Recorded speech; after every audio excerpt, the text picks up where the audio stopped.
Você tem vários estudos que mostram a importância da educação, do carinho nas primeiras fases da vida, né? A pessoa que não recebe amor, que não tem carinho, que não tem acolhimento e que não tem estímulo, não aproveita o que a gente conhece como neuroplasticidade. Então, organoides, na verdade, são estruturas celulares que a gente cria em laboratório a partir ou de um fragmento de pele ou mesmo da urina. Então, você pega uma célula da pele, né, seja uma célula epitelial da nossa pele, ou que descama e que sai junto da urina, e a gente faz com que ela, entre aspas, volte no tempo. Quando me refiro à parte genética, me refiro mais, por exemplo, a estudar condições ou doenças humanas que tenham claramente um comportamento genético associado. Entendi. Então a mesma coisa acontece com o psicodélico. Não é para todo mundo, né? E quanto mais tarde na vida, mais seguro é, né? O cérebro está em formação até 20 e poucos anos. E essas substâncias podem dependendo do histórico familiar, né, da genética, da própria história de vida da pessoa, levar riscos, assim como o álcool, assim como a cannabis. Então isso é importante da gente levar em consideração. Se você tiver algum tipo de casos de esquizofrenia, por exemplo, na família, ou uma condição bipolar, etc., melhor você não usar, pelo menos enquanto teu cérebro está ainda em formação. De um modo geral, o exercício físico ele é extremamente benéfico, né? Não só para melhorar o astral da pessoa, como questões um pouco mais práticas, né?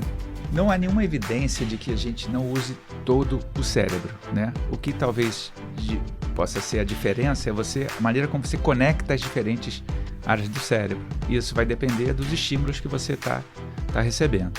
Sim, eu acredito que a gente vai chegar muito provavelmente dentro de um período de tempo nos quais a gente vai estar ainda vivo, sendo capaz de corrigir alterações genéticas e revertendo fenótipos de doenças.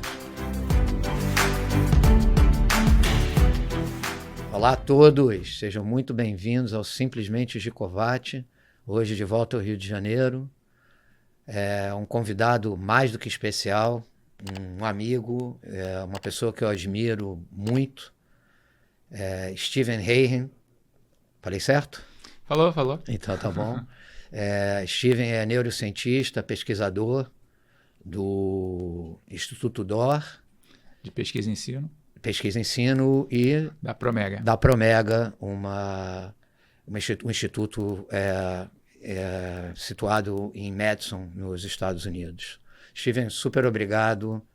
É uma honra ter você aqui. Eu sei que teu tempo é valioso, mas eu tenho certeza que a gente vai poder elucidar, explicar bastante coisa interessante em relação, principalmente, ao cérebro, que eu entendo que é a tua especialidade. Você trabalha com os organoides, que uma maneira mais popular de chamar são os mini-cérebros. E eu entendo que eles são o primeiro desenvolver, né, do cérebro. E eu entendo que você faz pesquisas e etc. com isso. Queria que você explicasse um pouquinho o que são os organoides e o que você até hoje pôde observar e pesquisar com os organoides, com os minicérebros. Claro. Primeiro, obrigado pelo convite. É um prazer também te rever aqui no Brasil e poder conversar sobre o que a gente tem feito.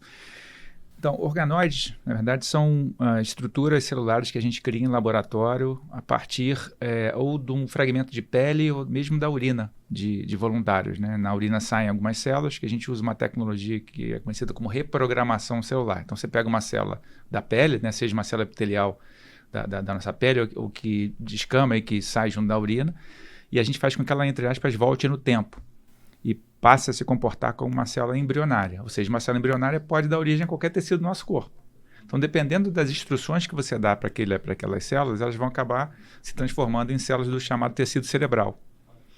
E a partir de uma série de receitas que foram testadas e publicadas ao longo de vários anos, hoje em dia você consegue pegar esse fragmento de célula, esse fragmento de pele ou células da urina, reprogramar e depois dar para elas a orientação para se transformar em estruturas tridimensionais, em torno de 5 milhões de células, 4, 5 milímetros, que têm parte das características da organização do cérebro. Não necessariamente são uma fase primordial do cérebro, porque elas são criadas como um avatar biológico vivo fora do corpo. mas elas têm características do cérebro e herdam toda a informação genética do indivíduo de quem a gente pegou as células originais. É uma área que está crescendo no mundo inteiro, porque ela leva o estudo de células em laboratório para um outro nível, porque no laboratório, o início das pesquisas com células, você pegava as células e colocava numa plaquinha de plástico, por exemplo, o vidro. E é totalmente diferente do que acontece nos nossos órgãos, né? Os órgãos são todos eles organizados em estruturas tridimensionais e os organoides acabam indo para essa direção também. A gente trabalha com os chamados organoides cerebrais, mas eles podem ser feitos de qualquer outro tecido do corpo, que é interessante também. Minha esposa, por exemplo, trabalha com organoides tumorais. Então, ela está desenvolvendo células derivadas de pacientes que também têm estruturas de tumoroides, que a gente chama. Então, essa característica tridimensional faz com que o que você observa no laboratório, que a gente chama de in vitro, fica um pouco mais próximo do que a gente observaria em vivo, ou seja, no indivíduo ou no animal de experimentação. Essa área está crescendo tanto que o FDA americano, em 2023, criou uma nova aprova, ou vai passar a aprovar, medicamentos que tenham sido testados numa fase pré-clínica nesse tipo de abordagem experimental, e não necessariamente ou não exclusivamente com animais. Então, isso não só vai fazer com que você tente reduzir o número de animais que são utilizados em pesquisa, não que eles não sejam necessários, mas em algumas situações as respostas que você é capaz de obter com esses animais não são próximas do que a gente esperaria dos seres humanos, né? Você usa o animal para ser um comparativo com o ser humano, para te ajudar a entender o efeito do medicamento A, B ou C. Não só vai reduzir isso, como também vai aumentar o investimento não só de recursos, mas também intelectual para você melhorar esses outros modelos. Utilizando esse tipo de abordagem, né? Nosso grupo foi um dos primeiros do mundo a mostrar uma relação entre o vírus Zika e a microcefalia. A gente publicou isso na Science em 2016. Estudamos depois também a própria Covid com esse tipo de modelo. Estudamos transtornos mentais, incluindo esquizofrenia. E há pouco mais de 10 anos, boa parte do meu laboratório está dedicada a utilizar esse tipo de abordagem experimental para estudar o efeito de psicodélicos. Então, enfim, é uma ferramenta que você cria em laboratório, né? São pedaços de tecido cerebral que herdam as características genéticas dos doadores e com as quais a gente pode fazer experimentos que a gente não poderia fazer em nenhum ser humano, porque a gente não pode chegar e simplesmente pegar um pedacinho do cérebro de ninguém, né? Antes de entrar na questão dos psicodélicos, que eu acho que é o principal assunto que eu gostaria de abordar com você, até porque eu acho que você hoje está na vanguarda disso, está estudando, está nos Estados Unidos, tem me chamado muita atenção, né, à medida que eu vou estudando e vou entendendo um pouco mais essa questão do cérebro, essa questão do DNA, dessa questão hereditária do cérebro, né? O pessoal fala, inclusive, no cérebro reptiliano, que é uma coisa que vem lá de trás. Eu queria saber algumas coisas nesse sentido. A primeira, quando você faz essas pesquisas com organoide, você consegue identificar diferenças em cérebros? De que forma que esse DNA realmente influencia na nossa vida, na nossa formação? Certamente a gente herda características genéticas, né, através de polimorfismos e mutações, que fazem com que a gente tenha alguns tipos de comportamentos associados àquilo, mas obviamente o ambiente tem um papel essencial, não só alterando a própria maneira como aquele DNA, aquele material genético vai depois transformar no RNA e depois nas proteínas, né? Você tem mecanismos chamados de metilação, imprinting, que modificam a próprio comportamento baseado no que a pessoa vivenciou, mas quando me refiro à parte genética, me refiro mais, por exemplo, a estudar condições ou doenças humanas que tenham claramente um comportamento genético associado. Entendi. Então, por exemplo, a gente trabalha com pacientes com Alzheimer, com um tipo muito raro de Alzheimer, chamado Alzheimer familiar. Então, há algumas mutações que, inevitavelmente, infelizmente, vai fazer com que aquelas famílias tenham Alzheimer muito precocemente, entre 40 e 50 anos. Independente dos hábitos, do meio, vai ter. Vai ter. Mas isso é um percentual mínimo, né, comparado com os casos chamados esporádicos.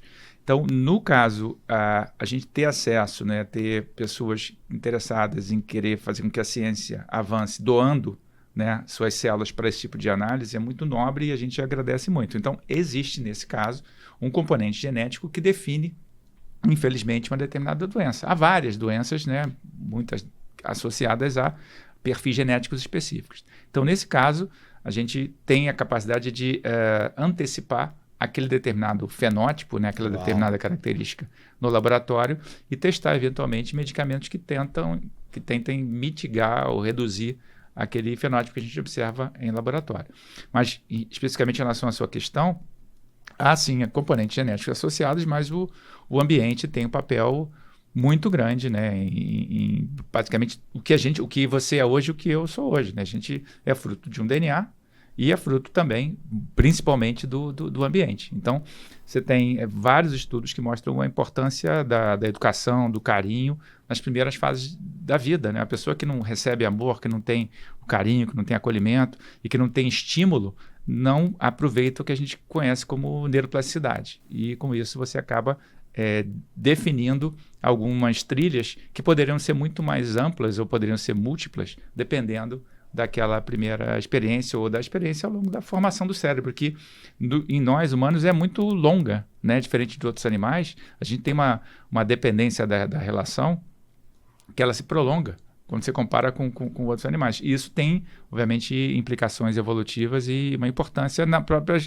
próprias relações familiares que a gente desenvolveu ao longo de milhares de anos. Você tem expectativa, entrando agora nos psicodélicos, entendendo que em algum momento, o que você já pesquisou até agora, eu queria que você explicasse um pouco em que estágio vocês estão, que eventualmente os psicodélicos vão poder, de alguma forma, atuar e reverter, prolongar essa questão das doenças hereditárias, por exemplo?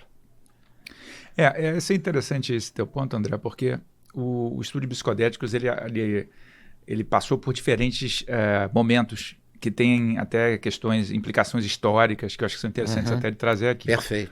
Primeiro, havia uma comunidade científica bastante atuante e motivada em estudar psicodélicos nas décadas de 50, 60, né? Você tem trabalhos publicados, inclusive no Brasil, na UFRJ ou na USP, com LSD. Fora toda uma literatura publicada naquela época nas principais revistas científicas do mundo. Depois, por questões que passaram por questões políticas, né? A guerra do Vietnã, Nixon, a contracultura, que acabou incorporando muito os psicodélicos dentro da sua própria proposta de atuação, fizeram com que você tivesse a classificação dos psicodélicos como substâncias não só proscritas, mas que também não tinham nenhum tipo de benefício terapêutico possível naquela época. E por volta de 2006, um pouquinho antes, você começa a perceber que não só alguns pesquisadores muito raros, né, mas que mantiveram as suas pesquisas com psicodélicos, que isso foi importante, e que começaram a retomar e aumentar o número de pesquisas a partir de 2006. Né? Então, a gente está vivenciando o que a gente conhece como a renascença da ciência psicodélica, com vários centros de pesquisa no mundo, inclusive no Brasil, se interessando pelo tema, né? E aí você começa a ter os chamados estudos, testes clínicos, né, tentando buscar um potencial terapêutico dos psicodélicos para tratar a depressão, estresse pós-traumático. E hoje em dia você tem centenas de testes clínicos aprovados pelos comitês de ética e acompanhados nas principais universidades do mundo, que inclusive criaram departamentos específicos para estudar psicodélicos. Isso é interessante. E existe uma expectativa, né, respondendo à sua pergunta, de que para algumas situações hereditárias ou não, né, como a gente sabe, boa parte dos transtornos mentais não tem necessariamente um componente hereditário, mas podem estar muito mais ligados ao ambiente, né, do que a pessoa vivenciou, principalmente estresse pós-traumático. Então, há sim uma expectativa de que, para algumas situações, os psicodélicos podem ser reincorporados como dentro da prática médica, muitas vezes associado à terapia também. O que o meu grupo faz, né?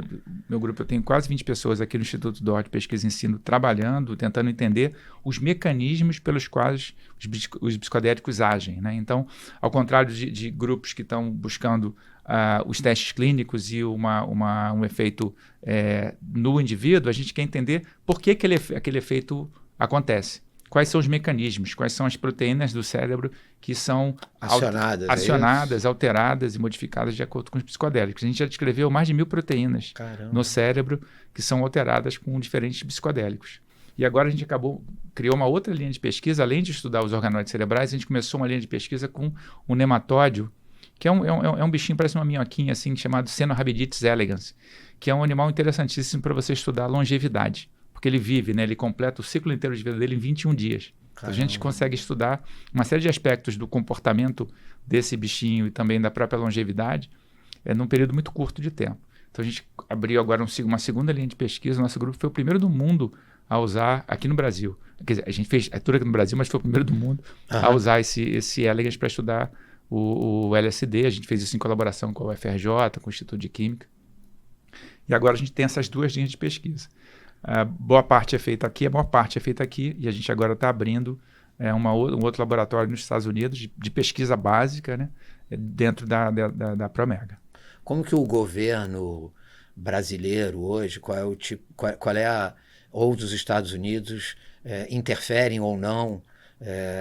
Porque eu entendo que, tanto quanto a cannabis também, que é uma coisa que você planta na tua casa e que já se comprovou os benefícios medicinais, isso, de certa forma, é uma certa ameaça aos laboratórios, que continuam insistindo, obviamente, nos químicos, nas fórmulas, nas pesquisas que eles fazem. O que difere hoje os remédios que já são utilizados para depressão? Eu achei muito legal, no que a gente estava conversando em off, você me falou que hoje você trabalha muito no estudo de depressão, ansiosidade, etc. O que você acha que difere os medicamentos que hoje são utilizados para os que vocês estão pesquisando, e o que você acha que vai ter ou pode ter de pressão do governo, dos laboratórios, dos grandes interesses econômicos por trás dessa pesquisa? Tá, começando com os mecanismos de ação, depois a gente pode discutir mais a questão enfim, empresa, governo, etc. Os mecanismos de ação são diferentes, né? Os mecanismos de ação dos psicodélicos, eles normalmente agem através dos receptores de serotonina, né? Principalmente o que a gente chama de 5-HT2A, que são muito presentes na parte da frente do cérebro, chamado lobo frontal. Mas eles normalmente se ligam a esses receptores. E dependendo do psicodélico, né, a gente tem vários, né, LSD, psilocibina, 5-mel-DMT, NN-DMT, cada um deles vai ter um comportamento diferente com esses receptores. Então, por exemplo, no caso do LSD, o efeito do LSD ele pode durar até 12 horas no indivíduo. Isso por conta da relação química entre o LSD e esse receptor de serotonina chamado 5-HT2A. Além disso, a cada mês surge uma nova descoberta sobre o efeito desses psicodélicos no cérebro. Então há, por exemplo, hoje em dia uma hipótese que está sendo confirmada através de artigos científicos, que os psicodélicos não só atuam sobre esse receptor 5-HT2A, que está presente na membrana dos neurônios, mas também numa versão desse mesmo receptor que está dentro da célula. E, para deixar a coisa ainda um pouco mais interessante e complexa, também sobre receptores dos chamados fatores neurotróficos. Trofo, do grego alimento, substâncias também que ajudam na formação das sinapses, ou das conexões entre os neurônios. Já os antidepressivos clássicos, eles agem de outra forma, muitas vezes tentando recaptar ou manter por mais tempo a serotonina como um neurotransmissor, porque ela tem um ciclo de vida. E quando ela é depletada, isso obviamente altera o padrão de comportamento e a neuroquímica do cérebro. Então são mecanismos de ação distintos, mas que, nesse caso específico, passam pela quantidade de serotonina e pelos receptores. Em relação à sua questão sobre qual é o modelo de negócios, né? Muito mais como você vê o ambiente dessa tua pesquisa em relação ao futuro. Você acha que os laboratórios vão acabar, uma vez que vocês tenham sucesso, incorporando isso? Você acha que isso vai ser uma coisa meio como a cannabis, que o cara vai poder plantar o próprio cogumelo ou outras coisas em casa? Como eu vejo hoje muitas pessoas utilizando Nessas o ayahuasca, etc. e tal, que é uma coisa meio desregulamentada, eu fico me questionando se isso algum dia vai ser possível, no sentido de realmente ser uma coisa mais liberal, que tem uma coisa que a gente tenha mais acesso, sem ter que passar por todos esses grandes conglomerados de laboratórios e etc. A sua pergunta é muito boa e é muito complexa, tem várias camadas. Eu vou tentar trabalhar com cada uma delas. A situação brasileira é interessante, principalmente porque é um dos poucos países do mundo onde você tem, desde 1984, por conta do Ibrahim Abiá, que era ministro da Justiça na época, uma autorização para o uso religioso da ayahuasca. Uhum. Isso foi importante, muito importante, e normalmente as igrejas se organizam para que aquilo seja apresentado e discutido com a comunidade de uma maneira segura, né, para quem está participando das cerimônias, né? Então, essa possibilidade de consumo dentro de um ambiente religioso e controlado, inclusive ajudou a pesquisa científica, né? Porque primeiro dos antropólogos, cientistas sociais, e depois dos cientistas mais que a gente chama da bancada molhada, né? que é quem trabalha pipetando coisas ou com substâncias no laboratório. Então isso foi importante para a maneira como a pesquisa acontece. Do ponto de vista de você comparar com cannabis, né, a gente tem hoje em dia, né, tem alguns lugares do mundo, nos Estados Unidos principalmente, você tem em alguns lugares a possibilidade de você comprar, né, num dispensário, você tem a possibilidade de você cultivar. Então isso vai depender muito de cada um. Se a gente faz um paralelo, e um paralelo até ruim, porque no álcool a gente não tem nenhum tipo de benefício de saúde, né, ao contrário do que está se buscando com os estudos de canabinoides, de cannabis em geral e também de psicodélicos. Mas o álcool você tem, né? Quando era proibido, você teve problemas grandes na sociedade por conta da qualidade da substância, intoxicações, etc. Mas hoje em dia você tem a pessoa que pode querer produzir a sua cerveja em casa e pode querer comprar, porque ela vai ter um controle de qualidade maior, mais informações, etc. Eu acho que a gente vai acabar chegando num cenário parecido, né? Eu acho muitas vezes mais conveniente, quer dizer, nunca me interessei. Hoje em dia bebo muito pouco, gosto acho interessante uma cerveja do tipo IPA, por exemplo, mas eu nunca me atrevi a tentar fazer a IPA, prefiro comprar. Isso provavelmente vai acontecer com a cannabis, já está acontecendo, e com os psicodélicos, né? Você tem cidades, estados americanos onde você pode inclusive comprar um psicodélico, né, dentro do contexto do dispensário. As empresas estão tentando entender o modelo de negócios, né? Você tem empresas que chegaram, inclusive, a tentar patentear ou proteger um ambiente onde a terapia estava acontecendo, o que para mim, não faz o menor sentido. Você tentar patentear a forma do sofá onde a pessoa vai receber a terapia. E para quem quiser buscar mais informações, tem um site que chama Porta Sofia, onde eles ficam justamente identificando essas patentes sem pé nem cabeça e vão depois desafiando essas patentes. Vou dar uma olhada. Então, vai quebrando essas patentes. Por outro lado, você tem empresas que estão tentando, olha, a gente aqui está produzindo uma psilocibina com um grau de qualidade X e que está sendo testada e acompanhada pelo FDA, etc. E talvez ali essas empresas vão conseguir ter um modelo de negócio que seja rentável. Eu acho que vai caber para todo mundo, né? Principalmente se os efeitos se confirmarem, porque a gente precisa, de fato, de maneiras de tratar os grandes desafios da nossa sociedade, e passam muitos deles atualmente por depressão, ansiedade, e é um ressignificado da vida, né? Em que fase que a gente estaria da pesquisa hoje, Steven? Porque eu sei que tem fase 1, 2, enfim, aonde está o psicodélico nesse momento? Então, tanto o MDMA, né, que não é um psicodélico clássico, né, porque ele não só interfere na via neuroquímica de serotonina, mas também de dopamina, quanto o psicodélico clássico, que é a psilocibina, estão bem avançados nos testes clínicos de fase 1, fase 2. O MDMA, na verdade, já estava para ser, de fato, aprovado novamente como medicamento, mas houve um pedido de mais pesquisas. Isso já está acontecendo, isso está sendo já liderado há muitos anos pela MAPS, né, que é uma instituição americana de estudo de psicodélicos. E o outro é a parte da psilocibina, está sendo liderada pelo Instituto Arizona, nos Estados Unidos, em colaboração com dezenas de instituições de pesquisa. Inclusive, no Brasil, a gente tem uma parceria com a Arizona, no caso, para pesquisa pré-clínica, né, onde eles nos cedem gratuitamente os psicodélicos para estudos. E esses dois são os primeiros que provavelmente vão aparecer como psicodélicos reincorporados à prática de psicoterapia. Por que a gente tinha sempre, não sei se era uma questão, se era um mito, se era uma coisa que eles queriam, eu escutava que o cara tomou um ácido e nunca mais voltou, etc. e tal. A dosagem pode ser um veneno em vez de ser um remédio?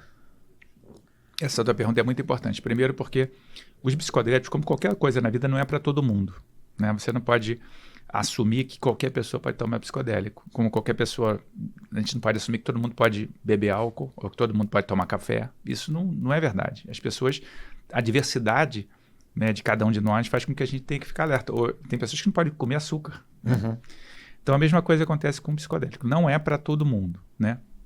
E quanto mais tarde na vida, mais seguro é, né? O cérebro está em formação até 20 e poucos anos. E essas substâncias podem dependendo do histórico familiar, né, da genética, da própria história de vida da pessoa, levar riscos, assim como o álcool, assim como a cannabis. Então isso é importante da gente levar em consideração. Porque era muito estigmatizado como uma coisa dos hippies, o cara tomou um LSD, nunca mais voltou, etc. e tal. Então eu me questiono um pouco se aquilo foi uma propaganda enganosa para que as pessoas ficassem longe daquilo, etc. Ou se realmente faz sentido você, olha, tem uma dosagem certa, porque se passar disso, você já teve alguma experiência dentro dos teus estudos, olha, se passar do ponto, você altera as enzimas do cérebro de uma determinada maneira. Eu fico curioso para entender isso. Perfeito. Não há nenhuma evidência de relatos de óbitos associados ao consumo dessas substâncias. A questão é, quando as substâncias são consideradas ilegais, você não sabe o que você está usando. Tá? Tem algumas evidências de que 70% a 80% do êxtase que está disponível nas ruas não contém MDMA. Então, quer dizer, o MDMA que era o princípio ativo. Desculpa te interromper, mas de que forma que ele age no cérebro? O MDMA? Ele age por duas vias, principalmente alterando as vias neuroquímicas associadas à serotonina e à dopamina. Entendi. Então, ele é mais considerado como um empatógeno, ele gera empatia, né? Por isso que muitas vezes era chamado como droga do amor, no sentido de você querer um tipo de geração de empatia mesmo, de acolhimento, né?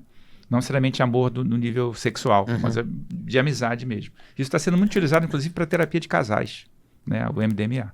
A questão é, quando ele é uma substância considerada ilegal, isso aconteceu na época da lei seca de Al Capone, né? Você começa a vender coisas que não têm aquilo que a pessoa imagina que deveria ter. Além disso, a dose, obviamente, é um desafio, né? Você tem que saber o que você está usando. Quando a substância está legalizada e você tem um acesso legal, você sabe quanto é que você está usando. Então, os riscos estão muito mais associados a isso, mas a gente não pode tirar dessa equação que há riscos como qualquer substância para qualquer indivíduo. Então, é preciso se conversar a respeito dos psicodélicos, como é importante seguir conversando sobre o álcool, sobre o cigarro nem se fala, e assim como a cannabis, né? São alteradores, de certa maneira, de consciência, com diferentes níveis, obviamente, e que têm riscos, mas que esses riscos são reduzidos quando você sabe a origem daquela substância, você tem clareza sobre a dose e você sabe também da sua própria relação com aquela substância e do seu próprio histórico, né? Se você tiver algum tipo de casos de esquizofrenia, por exemplo, na família, ou uma condição bipolar, etc., melhor você não usar, pelo menos enquanto teu cérebro está ainda em formação, né? Nós temos aqui, você tocou num ponto que eu acho bem interessante, nós temos aqui, dentro da nossa audiência, muita gente, pais, né, de crianças com transtorno do espectro autista, psicólogos, etc. Você fala da questão de ter uma idade X para a pessoa poder usar. Isso quer dizer que nesses estudos você começa a perceber que essas crianças, por exemplo, com esses transtornos, não se beneficiariam da tua pesquisa? Não necessariamente. Quer dizer, o que eu estava me referindo era mais do ponto de vista, inclusive, do uso adulto, né? Há já alguns estudos com jovens e adolescentes, né, que passaram por trauma, ou mesmo no espectro autista, que estão sendo considerados. Né? Eu não me recordo especificamente agora nenhum estudo já concluído a respeito de uma população nessa faixa etária. Eu estava me referindo mais do um uso mais amplo, não necessariamente terapêutico, mas tentando mitigar os riscos da pessoa resolver usar dentro de um contexto, inclusive, recreativo adulto. Né? Entendi. Qual a tua expectativa, assim, desde que você começou a trabalhar com os organoides, com o cérebro, uma máquina tão complicada, um momento que eu acho que nós temos filhos adolescentes e eu não sei o que vem acontecendo, eu acredito muito a mídia social, a comparação, eu acho que mudou muito o ambiente, né? Eu acredito muito que o ambiente influencia muito nas nossas atitudes, nossos pensamentos. Entre os teus estudos, o que você constata como pai, etc., você é otimista? O que você acha? Você acha que essa máquina está mudando? Como que você vê esse momento dos teus estudos? Talvez até comparado a anos atrás, quando você começou a se interessar mais por esse assunto e teve mais contato com os organoides, você vê alguma diferença de comportamento cerebral nas suas pesquisas? Essa outra pergunta é excelente, ela talvez me motiva mais a responder como pai do que como cientista, né? Tem umas coisas interessantes quando a gente pensa na própria significado da vida, né? Você pega um pouquinho lá do niilismo, do Nietzsche, pega um pouquinho de Camus, etc. A gente fica primeiro tentando entender onde é que está o significado da vida. Será que ele existe ou será que ele não existe? Ou será que a gente tem que criar o nosso próprio significado? Então, nesse sentido, eu tento ser sempre mais otimista, né? Eu busco sempre as minhas metas, o que eu entendo às vezes como missão, o que me tranquiliza um pouco mais nessa trajetória. Mas dito isso, eu tento ser otimista, mas ao mesmo tempo estou preocupado, né? Porque o que a gente está vivenciando, isso independente do laboratório, mas como pessoa da sociedade em relação às redes sociais, ao próprio uso do celular, né? Como uma prótese de tudo que a gente faz, pode ter consequências, principalmente em relação às relações pessoais, né? O ser humano, o Homo sapiens ou os hominídeos que nos antecederam, eles foram bem-sucedidos na Terra em virtude de uma capacidade disso que a gente está fazendo. Interagir, perfeito. De interagir. Perfeito. Então, quando você muda a maneira de interação e você transfere isso para um equipamento no qual você tira a questão do olho no olho, a questão da voz e o contexto, a gente tem consequências que estão sendo estudadas atualmente. Né? Então, sabe-se que, mais uma vez, tem um paralelo com tudo que a gente está falando. Né?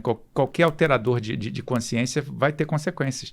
E quanto mais cedo uma criança tem acesso ao celular, isso pode ter consequências e isso está sendo cada vez mais trabalhado. Né? Então, eu busco ser otimista, mas a gente não pode colocar debaixo do tapete uma preocupação real, que é as consequências, principalmente para os jovens, dessa interação tão marcante com as redes sociais e com os eletrônicos em geral. Aproveitando esse teu gancho, quando eu penso no computador, no telefone, eu imagino uma criança mais sedentária, mais estática. Tenho estudado muito, que é uma coisa que me interessa muito, essa questão dos exercícios físicos com as sinapses, com as conexões neurais. Tá certo dizer que realmente o exercício físico traz um benefício não só físico, cardiovascular, mas neural também? Você acha que de uma certa forma as pessoas que fazem exercício físico, não sei se você tem alguma pesquisa nesse sentido, mas acaba desenvolvendo menos depressão, menos ansiedade, de uma maneira, vamos dizer assim, científica? Você tem alguma evidência nesse sentido? Não, há várias evidências, não necessariamente do nosso grupo de pesquisa, que eu vou compartilhar contigo, Talvez uma ressalva é que há situações em que o exercício não segura, né, uma pessoa num quadro depressivo. Então, às vezes é preciso, de fato, uma intervenção, às vezes precisa do medicamento, etc. Mas, dito isso, de um modo geral, o exercício físico ele é extremamente benéfico, né? Não só para melhorar o astral da pessoa, como questões um pouco mais práticas, né? Além daquelas que você já comentou em relação à melhoria cardiovascular, muscular, etc. Duas coisas interessantes. A primeira é que quando você faz exercício, você aumenta o que a gente chama de neurogênese. Então você gera mais neurônios, especificamente ou principalmente numa área do cérebro que é o hipocampo, que tem a ver com a formação das memórias de curto prazo, né? Tá. Quanto mais exercício você faz, mais você gera neurônios nessa região específica. Isso tem um impacto grande no comportamento e na própria cognição do indivíduo. Além disso, descobriu-se, esse é um trabalho interessante, que é um trabalho de pesquisadores brasileiros da UFRJ e do Instituto DOR, que mostram que quando você faz exercício físico, os seus músculos liberam uma substância chamada irisina. E essa substância eu ouvi falar nisso há pouco tempo. Vai para o cérebro e reduz alguns aspectos ou evita a formação das primeiras características do Alzheimer. Então, quer dizer, o exercício físico ele é bom dos mais variados aspectos que a gente olhe para ele. O que faz sentido, a gente evoluiu enquanto caçador-coletor, tendo que se deslocar. E esse deslocamento, está diretamente ligado ao nosso DNA, né? Então, a nossa evolução dependeu disso.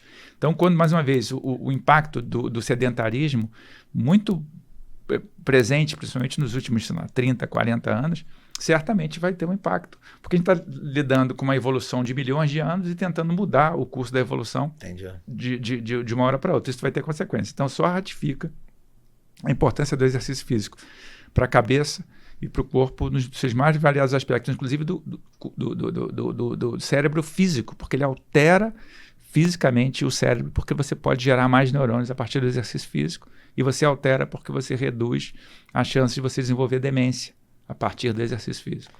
Bom, o que eu achei assim, uma excelente oportunidade de estar contigo, porque eu faço entrevistas às vezes com pessoas diversas. Então, um professor de yoga, um professor de educação física que trabalha mais com crianças no transtorno autista, empresários que tiveram passados por trauma e tiveram que se refazer, mas eu acho que você nos dá uma capacidade, uma oportunidade de entender de uma maneira um pouco mais científica. Uma das coisas que eu estava lendo outro dia é que pernas fortes diminuem a possibilidade de demência, Alzheimer, etc. Alguma correlação científica nisso? Eu estava lendo, acho que em algum artigo científico. Eu não li especificamente esse artigo, mas consigo fazer aqui uma correlação que eu acho que faz sentido. Quanto maior o tamanho do músculo, mais a possibilidade de você produzir, por exemplo, irisina, que é essa substância. Então, pernas fortes significariam mais irisina, que vai para o teu cérebro e vai ter um efeito benéfico sobre o cérebro. O que você, no teu ponto de vista pesquisador, né, de pesquisador, no momento em que principalmente os adolescentes, as crianças que vêm vindo, vêm com tanta angústia, com tanta coisa, o que você, se você pode dizer cientificamente, aconselharia, colocaria como possibilidades de diminuir, de melhorar essa perspectiva dos jovens, ou de até pessoas um pouco mais velhas? Você tem alguma receita do bolo no sentido de dizer, olha, eu acho que focar na yoga é bom, ou fazer um exercício X, ou o que você vê assim, dentro desses estudos, nesses anos todos, que realmente, porque essa máquina é tão complexa, e eu entendo que, pelo que também ao longo dos anos eu aprendi, a gente usa tão pouco dela. A gente tem alguma situação em que a gente vai conseguir no futuro desenvolver mais zonas do nosso cérebro, a gente já está utilizando o que a gente tem que utilizar. O que você tem para me dizer cientificamente para que a gente possa tentar entender um pouco melhor, não de uma maneira holística, mas realmente de uma maneira química, de uma maneira científica, essa máquina? Não, legal. Não há nenhuma evidência de que a gente não use todo o cérebro, né? O que talvez possa ser a diferença é a maneira como você conecta as diferentes áreas do cérebro. Isso vai depender dos estímulos que você está recebendo. Eu acho que um desafio, mais uma vez, mais como pai do que como cientista, é a gente conseguir estimular, né, os nossos filhos e os jovens para que eles não fiquem totalmente imersos dentro de uma realidade virtual, né? Porque isso não só reduz a capacidade de relacionamento humano, a capacidade de você perceber o outro, a capacidade de empatia, como também reduz a própria competitividade daquele indivíduo na sociedade, porque, pelo menos até agora, a gente não consegue ficar completamente dentro desse outro universo, né? Então, o que eu tento fazer muito com os meus filhos é estimulá-los para que eles façam atividade física e também estimular muito o diálogo, né? Eu acho que em algumas situações é prático e é conveniente porque o filho esteja lá no mundinho dele, porque a gente consegue fazer essas coisas. E faz sentido, não tem muito como a gente dizer que isso não é conveniente e prático. Mas em outras situações a gente tem que tentar trabalhar um pouco até o conceito de oralidade, de conversar, né? Quanto mais uma pessoa, um jovem, consegue se comunicar, consegue contar uma história, consegue ouvir uma história, melhor aquilo vai ser para a estruturação do cérebro dele. Eu acho que, inclusive, a gente não pode também demonizar demais as redes sociais, demonizar o celular ou demonizar, por exemplo, hoje em dia o ChatGPT. Eu acho que há formas da gente conseguir usufruir o melhor dessas ferramentas, assumindo, entretanto, que elas são ferramentas. Quando você trabalha elas como se fossem um parceiro seu, no sentido quase um substituto de um outro humano, aí que está o desafio. Mas se você utilizá-las como ferramentas, a gente pode ter o melhor dessa situação, mas sem perder a nossa essência evolutiva que passa inevitavelmente pelo exercício físico, pelas relações pessoais, né? E isso que nos moldou e nos fez chegar até aqui. De que forma que hoje, falando na tecnologia, a inteligência artificial e outras tecnologias te ajudam, participam do teu dia a dia, do trabalho? Como que funciona isso hoje? Hoje em dia elas participam 100% do meu trabalho. Eu tento trabalhar com inteligência artificial como se fosse uma outra ferramenta que eu incorporei na minha rotina de pesquisa, né? Como eu incorporei há tempos atrás, por exemplo, softwares ou aplicativos para você escrever o Word. A gente usava, né, no começo, quando surgiu uma ferramenta para você poder editar um texto, era fenomenal. Quando surgiu o Google, mais ainda, né? Agora, quando surgiu essas ferramentas de inteligência artificial, mais ainda. Então, eu tento incorporá-las no meu dia a dia sem que eles se transformem num substituto humano. Eles são uma ferramenta que me ajudam a, por exemplo, trabalhar algumas ideias que eu tenho, a ter mais agilidade em algumas tarefas. Eu tento olhar por esse lado mais positivo. Mas é claro que é importante que se tenha uma atenção maior de como que elas vão evoluir. E eu acho, inclusive, muito importante que os países eles sejam capazes de desenvolver as suas próprias ferramentas de inteligência artificial, porque senão elas vêm sempre com o background de quem as criou. E você sabe que isso é interessante, porque eu estava lendo um livro de um chinês falando sobre inteligência artificial. Ela é interessante porque eles desenvolvem um sistema de inteligência profunda, ou seja, quanto maior o banco de dados, quanto maior o número de pessoas utilizando, mais aquela inteligência vai se desenvolvendo. Então, teoricamente, países como a China e os Estados Unidos vão dominar essa tecnologia pela quantidade de acessos de pessoas e etc. E é muito interessante você estar falando, porque, na verdade, de certa forma, a gente está falando de uma inteligência. A gente já vai vir com o DNA do chinês ou do americano. Então, isso é uma coisa que eu estava lendo e que me preocupou muito pela uma reorganização mundial e uma corrida enorme que esse negócio vai criar e vai alterar em termos de, por exemplo, nunca tinha me tocado, as pessoas iam para o Brasil, para a China, para esses lugares, para utilizarem mão de obra mais baratas. A partir do momento que você automatiza tudo, essa produção volta para os Estados Unidos, por exemplo.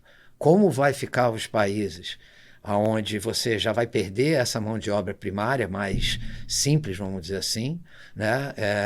Num contexto onde nós não vamos ter uma inteligência artificial nossa, porque a gente vai acabar utilizando a tecnologia dos outros, e aí vem o que eu achei mais interessante, porque ele fala que a gente está aprendendo o propósito. Porque como seres humanos, nós tínhamos um propósito, de ser bem-sucedido, de ter uma profissão, propósitos esses que aos poucos vão mudando, até porque o mercado de trabalho vai mudar muito, eu acho que vai diminuir, né? Embora eu já escutei as pessoas falando, vai deixar de existir 1000 profissões e vão surgir mais X, mas eu acho que a gente vai ter mais tempo ósseo, eu acho que a gente talvez tenha menos propósito, inclusive, o que eu acho que pode ser um problema mais lá na frente para as pessoas, principalmente mentalmente falando, né? Sim, eu acho que a gente tem que ficar atento a como essa inteligência artificial vai ser incorporada dentro dessa questão do propósito em si. Quando você está falando, eu lembrei de ontem, estava fazendo um exercício bobo no sentido de lúdico, né? Uhum. Eu, de vez em quando, fico tentando entender, estudar assuntos que eu não domino de forma alguma. Então, estava estudando um pouquinho sobre os orixás, né? E tem uma relação interessante, né? O Oxóssi, o Oxalá, o Xaguiã com a questão de conhecimento. Então, eu comecei a tentar fazer um paralelo. Qual poderia ser um orixá da ciência? E aí pedi para o ChatGPT para fazer um desenho, desde a descrição dos orixás, pedi para fazer um desenho como se fossem os orixás discutindo ciência. E ele fez um negócio completamente fora, que não tinha nenhuma relação com os orixás, com a história dos orixás. Por quê? Como você estava falando, a máquina está sendo alimentada com parâmetros completamente diferentes dos que vêm da África ou dos brasileiros. Então isso, a própria questão do significado do propósito, ela pode eventualmente ser deturpada por propósitos ou por valores ou por significados que a gente não tem enquanto país. Então isso... Não, isso sim. Pra você ter uma ideia, ele está falando nesse livro que a maneira... porque nenhum desses grandes conglomerados americanos, Google, não sei o que, acabou acertando na China. Eles achavam que era só porque o governo chinês restringia, proibia a entrada. Mas, por exemplo, no caso do Google, eles têm algum tipo de equipamento que consegue monitorar para onde vai o teu foco, o teu olho, e ali fica uma mancha vermelha, que é onde você tem. Então, o chinês, por exemplo, ele tem um centro de foco totalmente diferente da gente. Então, você não pode ter a busca num determinado lugar, porque ele vai estar olhando para outro. E isso é que eu te digo, quando a gente pensa nisso, nas implicações cerebrais futuras, é complicado, onde a gente vai poder parar, né? E, para finalizar, eu queria te perguntar assim, você, dentro dos estudos, do que você vê, você acha que em algum momento próximo vai ser possível a gente identificar o gene da demência, do Alzheimer, e alterar isso de alguma forma? Será que a gente vai conseguir chegar nesse momento, Steven? Eu acho que sim. Quer dizer, quanto mais a gente evolui as ferramentas genéticas, mais a gente consegue entender quais genes estão envolvidos com determinadas situações, mais uma vez com a ressalva de que muito do que a gente vivencia, inclusive doenças, não depende exclusivamente do gene que a gente herdou, mas das alterações que o gene sofreu através de ferramentas, através de condições como eu já falei, que alteram a metilação, né, e o imprinting da célula. Uhum. Mas a partir do momento que você identifica aquilo, isso é uma linha. Você identificar quais são os genes e quais as combinações daqueles genes vão levar a um determinado fenótipo de uma doença. E o que avançou de maneira incrível são as ferramentas de edição de DNA. Então é você conseguir pegar o DNA, literalmente cortar aquele pedacinho com aquela mutação e trocar por uma outra. Isso avançou muito. Já se pode fazer isso. Foi inclusive o trabalho da Jennifer Doudna, do IGI na Califórnia, com quem a gente colabora no Instituto DOR, através do programa chamado Ciência Pioneira. Então a gente tem pesquisadores do Instituto DOR com a Jennifer Doudna no IGI, estudando essas ferramentas para lidar com situações como, por exemplo, a anemia falciforme. E isso, obviamente, vai poder depois ser implementado para uma série de outras doenças. Então, sim, eu acredito que a gente vai chegar muito provavelmente dentro de um período de tempo nos quais a gente vai estar ainda vivos, sendo capaz de corrigir alterações genéticas e revertendo fenótipos de doenças. Então, pelo que você está falando, talvez viver 120 anos não vai ser uma coisa tão absurda daqui a 20, 30 anos. Tem laboratórios que já... Aquela técnica que eu comentei no começo, da reprogramação, que você pega uma célula da pele e você faz ela voltar no tempo, já tem gente em pelo menos 2 institutos que estão fazendo uma outra... usando a mesma estratégia para reprogramar órgãos de animais. Então você consegue reprogramar, mas você não faz uma reprogramação plena, ou seja, ele não volta a ser um órgão embrionário, você só rejuvenesce ele. E isso a partir daí pode ser que a gente consiga, de fato, enquanto espécie, subverter o relógio biológico que tem uma certa finitude em virtude da dificuldade que algumas células vão ter de se multiplicar e regenerar. Steven, eu podia ficar com você até amanhã aqui, cara. Tanta coisa, tanta curiosidade, mas eu queria te agradecer imensamente a tua boa vontade de vir aqui e estar comigo. Eu saio mais otimista, para te falar a verdade. Eu acho que eu tenho, às vezes, momentos em que eu acho que a gente está indo para um lugar escuro. Às vezes vejo um certo culto à depressão, à ansiedade, talvez pela mídia, talvez por essa comparação exacerbada, mas eu te confesso que eu fiquei bem feliz e eu espero que as pessoas tenham pego um pouquinho das informações que você passou. Depois eu vou deixar links de trabalhos teus para que elas possam se aprofundar mais. Eu te agradeço de verdade, foi um prazer estar com você aqui. Prazer é meu e conta comigo sempre que você quiser. Não fala isso que eu convido de novo. Obrigado, Steven. Valeu.